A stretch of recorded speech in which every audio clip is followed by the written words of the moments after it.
jadi saya langsung aja. Alat ini namanya pospimeter, Pak. Pospimeter itu fungsinya sebenarnya ini korelasinya adalah mengukur sudut beda tegangan antara arus dan tegangan.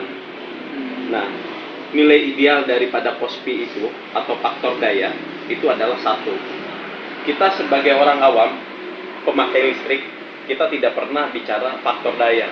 Padahal itu adalah sebenarnya itu ada sesuatu yang penting dan memang sebenarnya harus ditindaklanjuti oleh PLN. Dia harus mensuplai listrik itu sesuai dengan kualitas dari sisi faktor dayanya. Jadi kalau orang bicara banyak adalah tegangan jangan naik turun kan ya Pak ya. Padahal sebenarnya bukan hanya tegangan aja penentunya adalah faktor daya. Semakin faktor dayanya menjauh dari nilai 1, maka makin boros Pak. Ke sini seperti setrika, pompa listrik, pompa air, mesin cuci itu adanya di 0,7, 0,6 Pak. Kalau setrika di 0,5, bahkan kalau ada 0,4 dia akan tembus ke 0,4. Jadi makin pospinya menjauh dari 1, itu makin boros pemakaian listriknya. Tapi kalau pospinya mendekat ke 1, itu makin irit. Makin irit. Kita buktikan misalnya seperti ini. Ini adalah sebenarnya peralatan ini adalah instrumen elektrikal yang memang sebenarnya tidak umum.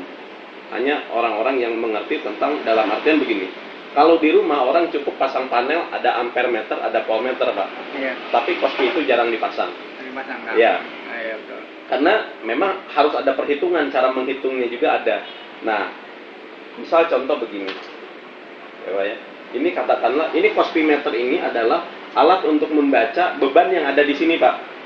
Kalau ini dipasang di rumah, maka itu secara otomatis, secara instalasi semua rumah, atau node setiap stop kontak itu akan terbaca di sini Pak. Karena ini akumulasi lah ya. Betul, akumulasi. Karena ini di sini sifatnya simulasi, maka saya tunjukkan. Contoh ini, kita berpikir lampu hemat energi salah satunya dulu itu adalah lampu pijar begini Pak, 5 watt. Kita pengen tahu benar nggak ini 5 watt ini adalah hemat energi.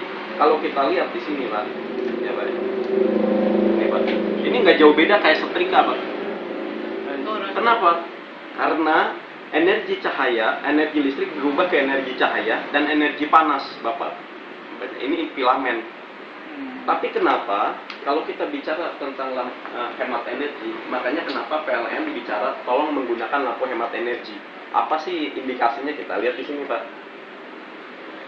Kospinya mendekati 1, yang ini menjauh 1 kan, Pak? Iya, betul kan. Nah, ini sekitar 0,85 Pak kospinya. Kita bandingkan di sini simulasinya.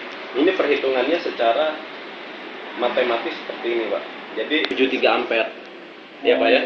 Nah, sekarang kita lihat pakai alat ini. Nah, ini fungsinya penghemat alat ini adalah untuk memperbaiki faktor daya atau kospi yang punya efek adalah menjadikan hemat energi. Kita lihat. Alat ini harus mampu menggerakkan kospi ini, sudut ini, menggeser sudut ini mendekati 1 Pak. Kita lihat alat ini. Nah, menjadi 0, berapa Pak? Iya. Lampu hemat energi di sini tadi kalah Pak, di sini Pak. Kita lihat masukin di sini. Sekarang, ya kan? 0,96 berarti ya? Iya, 0,96 itu Pak. 0,31 Pak. Iya. Per jamnya 78. Tapi setelah pasang alat ini menjadi 49,21 ampere. Jauh ya? Jauh. Efisiensinya berapa? 37% Pak hematnya Pak. 37%. Nah, karena ini kospinya adalah 0,85 Pak. Lampu hemat energi itu Lampu ya? hemat energi. Kita masukin tanpa lab ini masukin 0,85 Pak. Berarti Ya. hemat berapa persen tuh nantinya? Nah, nanti kita lihat Pak. Ini geser dulu ke sini 0,85. Artinya perhitungannya dia adalah per jam dia butuh 55,58 ampere Pak. Makanya kenapa PLN mengharuskan kita hemat energi. Kemudian kalau Bapak di rumah misalnya tadi di rumah semua pakai hemat energi, tapi tiba-tiba di WC WC inilah atau di belakang inilah kasih aja 5 watt begini gitu kan supaya nggak ada yang ini. Itu percuma Pak. Bapak lihat dayanya. Jadi nggak ada impactnya Pak, hemat energi Bapak di rumah itu. Oh, jadi harus pakai alat ini baru maksimal Kita lihat, sekarang ini 5 watt Pak. Ditambah ini berapa Pak? Ini 18 watt kan? Jadi totalnya 5 sama 23 watt kan? Iya. Saya tulis 23 di sini. Kospinya berapa?